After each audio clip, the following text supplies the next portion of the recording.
kalugod-lugod sa Diyos. Kasi baka mamaya kinakain mo, hindi na pala kalugod-lugod sa Panginoon. So, nagkakasala tayo. Maraming ipinagbabawal ng Panginoon. This chapter 10 of Leviticus, mga kapatid, ito ay Leviticus chapter 10, one of the Old Testaments. Ang dalawang anak ni Aaron na si Nadab at Abihu ay kumuha ng sunugan ng insenso.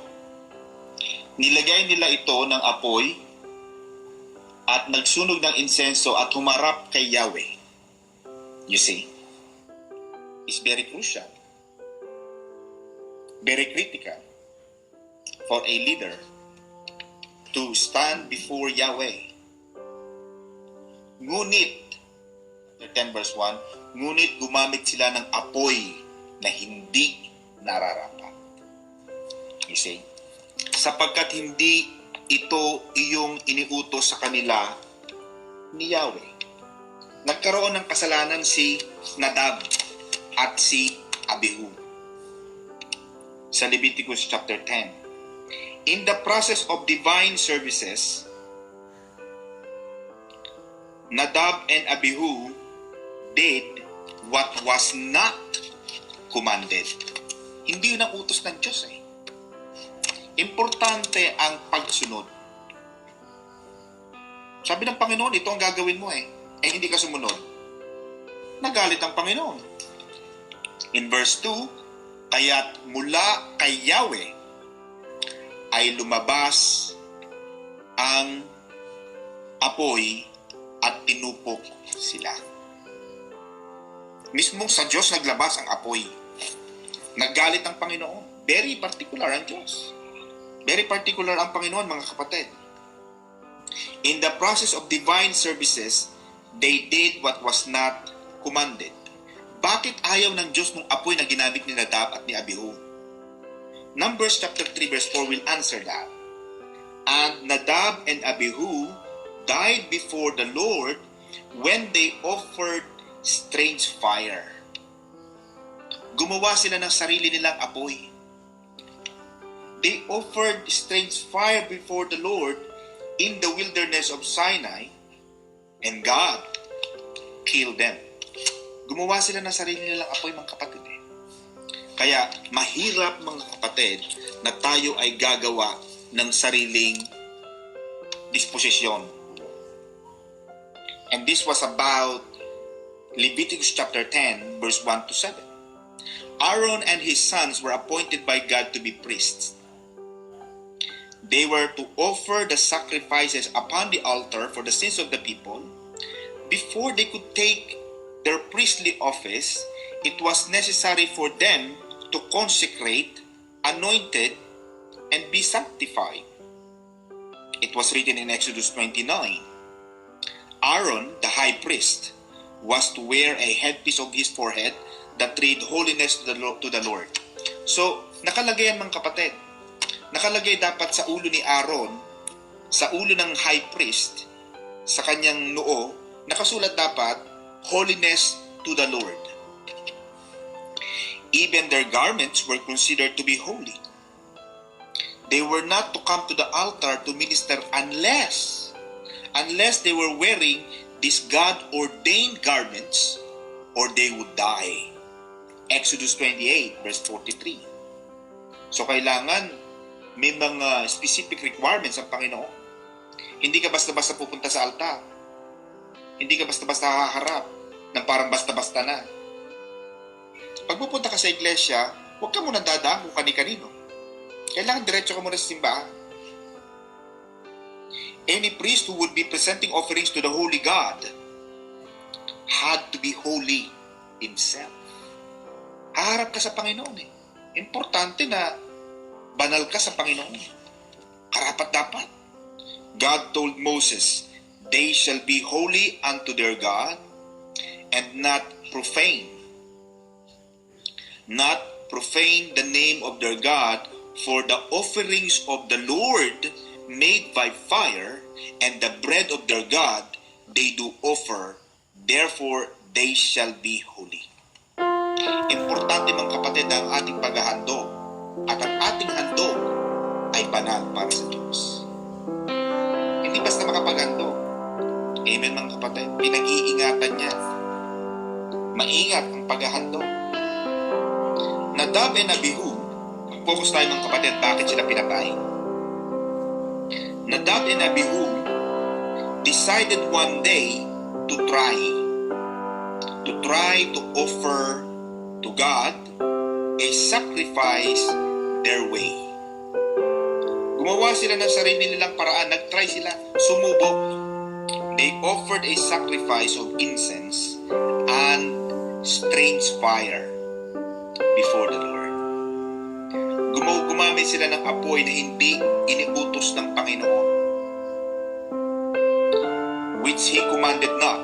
Mababasa natin sa Leviticus chapter 10 verse 1. Not only was their offering unacceptable, hindi lang yung offering nila ang naging unacceptable, but fire came out from the presence of the Lord and killed them.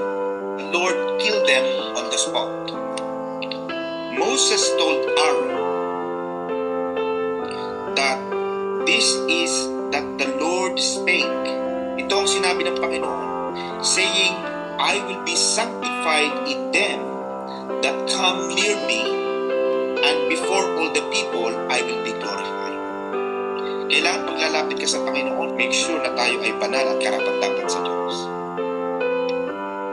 By disobeying God and offering Him a sacrifice according to their own wills, Nadab and Abihu were not acknowledging God for who He is, a holy and a righteous God. Their offering was unholy because it was not given according to the will of God. They did it not to glorify and honor the name of God among the people. Gumawa sila ng sarili nilang offering. Kaya ito mga kapatid ang sinasabi ko, noon pa, may mga Kristiyano na, Pastor, ito pong offering ko ay pwede pong bumili na lang kami ng silya kasi kulang po silya natin sa simbahan. Hindi mo desisyon yun. Hayaan mong church ang magdesisyon nun, hindi ikaw ang bibili. Pwede po bang bumili na lang ako ng electric fan? Kasi po wala akong inig-init po sa simbahan natin. Ito lang po ang tithes ko. Hindi yun eh. Hindi yun pwede. Bakit? Hindi dapat ikaw ang nagdidesisyon. Binibigyan tayo ng parameters ng Panginoon. Importante mga kapatid that our gift is being given to a holy altar. Importante yung offering. Banal yun sa Diyos. We are sanctified and made holy by the blood of Jesus Christ. Our tithes and offerings are holy unto the Lord. Ito ang sinasabi ni Brother Maurice Cirulo. We must honor God by giving according to His will and what He revealed in His Word. Otherwise, our gifts will be unholy and will not be accepted by Him. Amen mga kapatid. Meron ba ako narinig na, Pastor, pwede po bang itong aking offering sa ibang church ko ibibigay? Kasi po, yung kapatid ko ay pastor doon. May narinig akong ganun eh. But, ako wala akong doon eh. Wala akong comment doon eh. Kasi, hindi ko naman para sabihin na, wag-wag. Ayoko rin kasi ma-misinterpret na parang naghahabol tayo sa pera. No? We don't need money. We don't. Kaya lang kapatid, duty rin naman ng isang minister o ng pastor na ituro ang tama. Kasi, pag hindi ko sinabi sa iyo ang tama, ako naman ang tatanungin ng Panginoon eh. Si Bishop, si Pastora, yung mga pastor natin, yung mga leaders ng church, ang magiging responsible and accountable sa Panginoon. Sasabihin ng Panginoon at the latter days, pag dumating na yung judgment days, tatanungin ng Panginoon sa pastor, bakit hindi mo tinuro ang tama? Alam mo ang tama, pero hindi mo tinuro, responsible ka. Eh pag dumating naman ang sinsinan, pag dumating ang Panginoon, sisiyasatin din kami, hindi mo tinuro itong Leviticus chapter 10 verse 1. Alam mong bawal yung pinapagagawa nila, hindi mo sinabi, accountable ako sa Panginoon at ayoko ng gano'n. Dying na siya.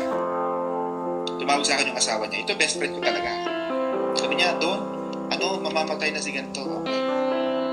Nung nasa deathbed yung kaibigan ko, sinabi ko sa kanya, alam mo kapatid, kaibigan, sabi ko patawag sa kanya, pre, alam mo, yung pananampalataya mo mali. I am now introducing you to the right relationship with God. Do you accept Jesus Christ as your personal Lord and bandang huli? Sisiyasatin sa akin ng Panginoon. Alam ko ang totoo eh. Pero hindi natin sinabi. At yun ang mahirap. At alam mo gamot sa Kanya eh. Dahil mali ang Kanyang pananampalataya, mali ang Kanyang paniniwala. Kasi labag ang Kanyang ginagawa sa Biblia. Sinabi ko ang totoo. Pre, magalit ka na sa akin. Pero sasabihin ko sa iyo ang totoo. Mali ang pananaw mo, mali ang pananampalataya mo.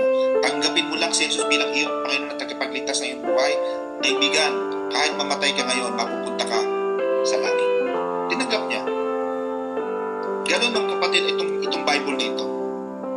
There are Christians today who give to God and think that their gifts are acceptable even when they offer them on unholy altars. Nagbibigay pero unholy.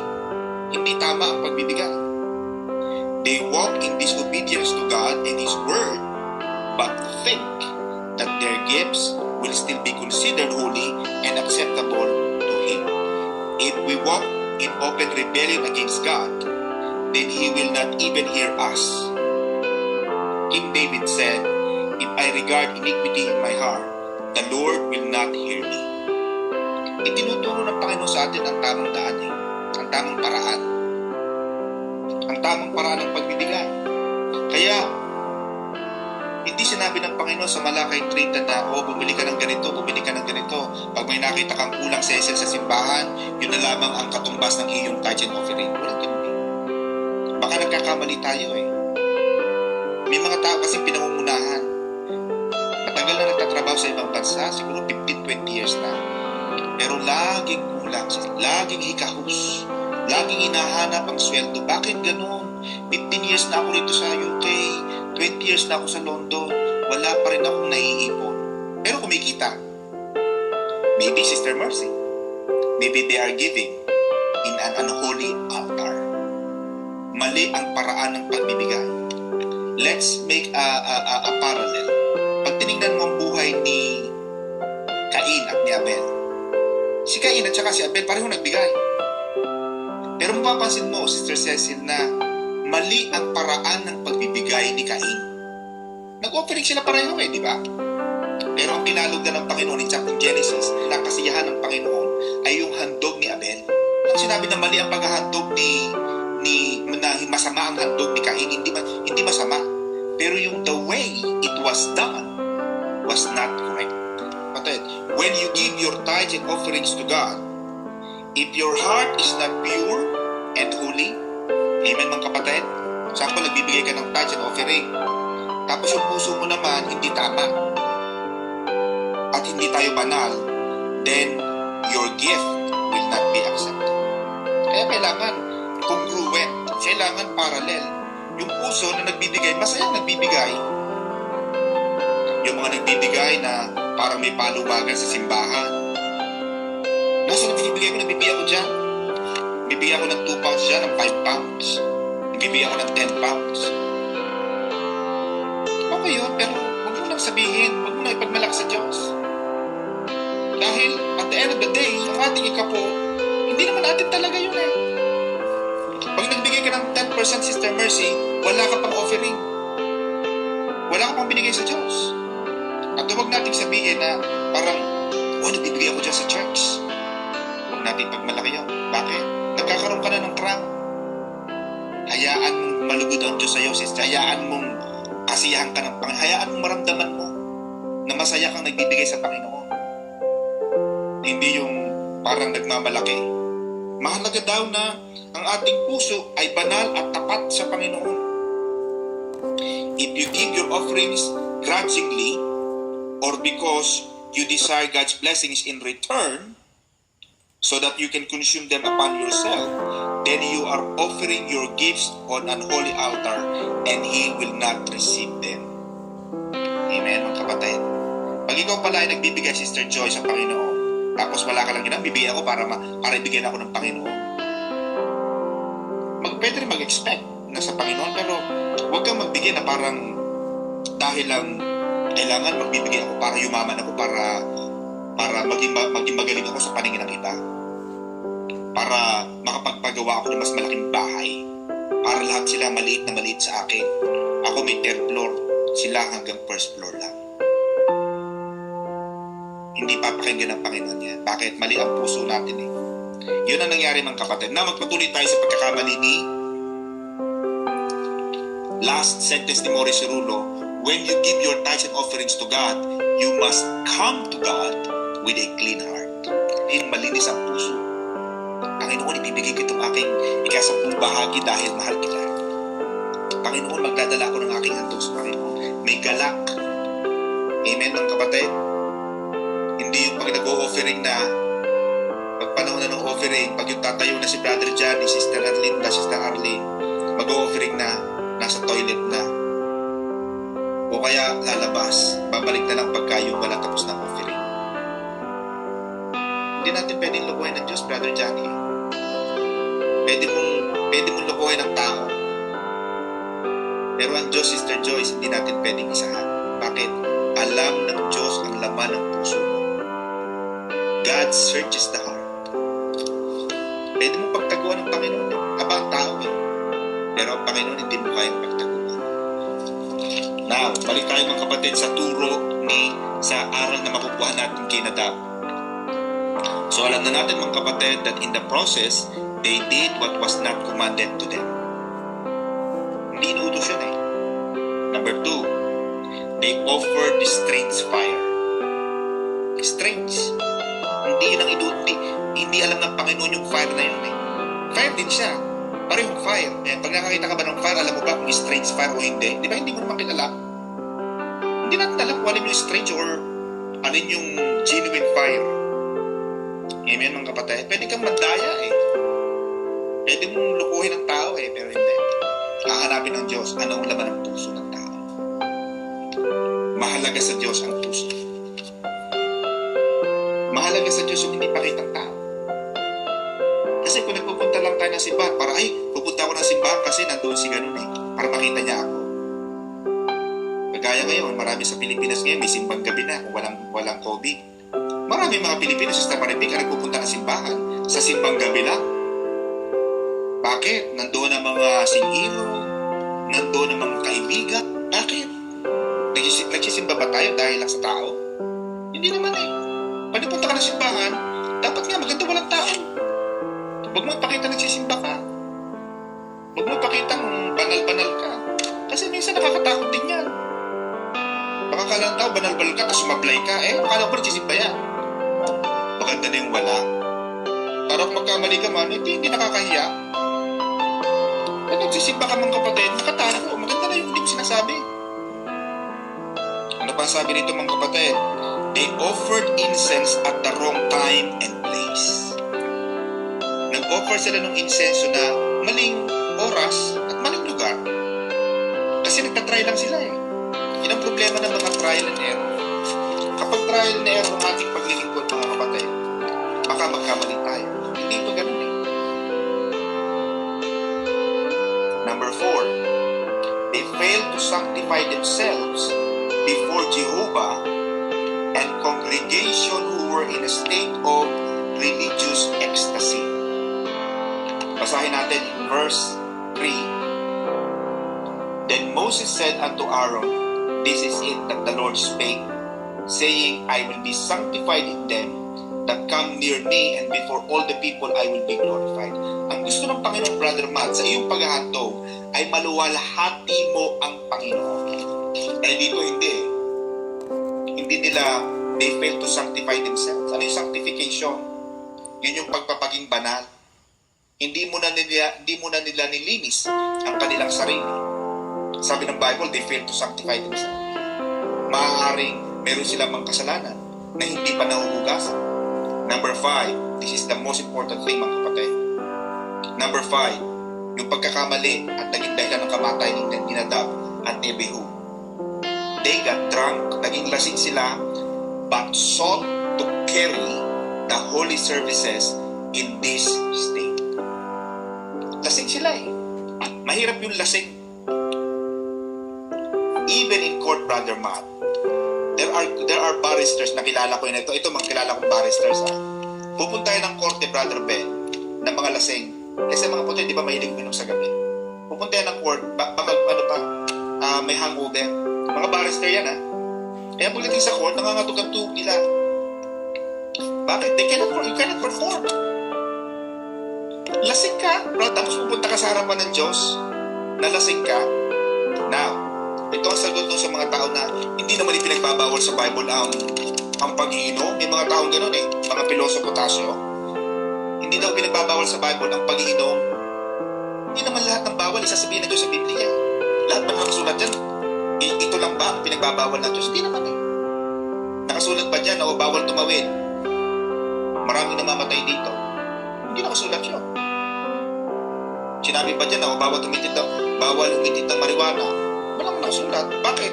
Hindi pa nag-discover ng unang panahon yan May mga tao, ang paglalasing kasi maraming nadadala yan. Ito mga kapatid ay danas ko lang. At nauunawaan natin. Una, nasa ganito ng profession, ng lawyer. And at the same time, nauobserbahan ko ay gusto ng isang lalaki. Sa UK ito sa UK.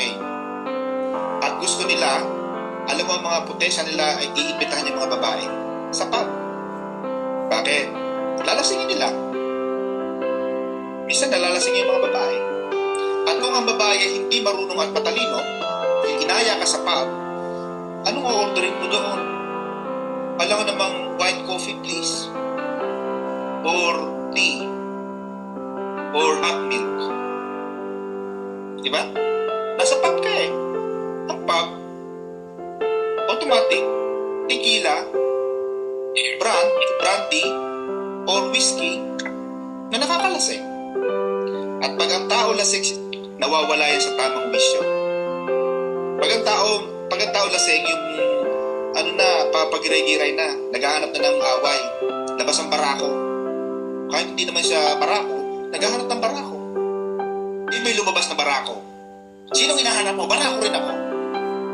Sabi nung naghahamon, dalawa na tayong barako. Kapag ang tao lasing, wala sa tamang pag-iisip. Yun ang problema. At kapag ang isang babae ay wala sa pag-iisip, marami nagaganap na hindi natin gusto. Kaya, maraming mga kaganapan sa buhay ang sasabihin natin na hindi natin sinasabing hindi dapat gawin yon o makipag-date, pwede. Pero kapag ang isang tao ay lasing na, mga kapatid, yan ay wala na sa tamang pag-iisip. Ganon ang ginawa ni Nadab at ni Abihu. Uminom sila, pero sa kanilang pag-carry out, pag-undertake ng kanilang serbisyo at paglilingkod sa Panginoon, hindi mo kaya kasi lasing ka. Wala nakakaalam, Sister Arlene, na lasing sila. Alam ng Diyos. Kaya maingat tayo dyan mga kapatid. Lasing, tapos mag-carry out ka ng Word of God. Maganda pa na lang sabihin mga kapatid, hindi pa ko handa. Hindi pa ko pwede. Mahalaga mga kapatid ang pagiging banal sa Diyos. Hindi yung basta ka na makapaghando. Hindi yung basta ka na pupunta sa unahan. In chapter 10 verse 20. So nagkikipag-usap si Aaron at saka si Moses, di ba? Kasi namatayan si Aaron. Kasi noong unang panahon mga kapatid, ipinagbawal sa mga saserdote. They were commanded, they were warned and forbidden even to mourn or attend the funeral of the slain priests. Ipinagbawal ng unang panahon na kapag ang isang saserdote ay pinatay ng Panginoon, bawal kang umatay sa funeral sa libing. Leviticus chapter 10 and 11, ipinagbawal. Ang namatay anak ni Aaron. So bawal umatay si Aaron. Sabi ng Panginoon, otherwise, yung aatin sa libing, mamamatay din. So bawal umatay si Aaron. Tingnan yung mga kapatid ang pinaka-last verse ng chapter 10. Ng chapter 10 is,